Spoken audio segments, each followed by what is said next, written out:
пъти отблъсквало хората. Тоест, ако сравниш човека, вашия събеседник с животно, той се обижда, нали? Ние сме по-висши, нали, от тях, нормално е. Да намериш отпор.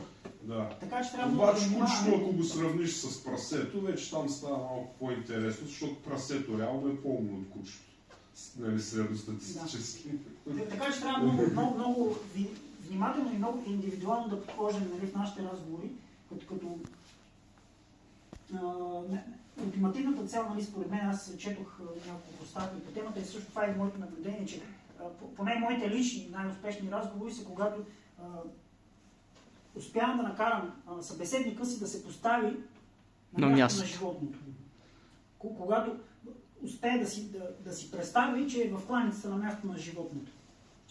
И съответно после да направи връзката, че неговия избор поставя това животно там. И как би се чувствал той. И особено когато кажеш, да, но веганството е трудно, съответно обикновено аз задам въпроса за животното ли е трудно, който е там благодарение на теб, или за теб тук, говорейки с мен и опитвайки да станеш веган.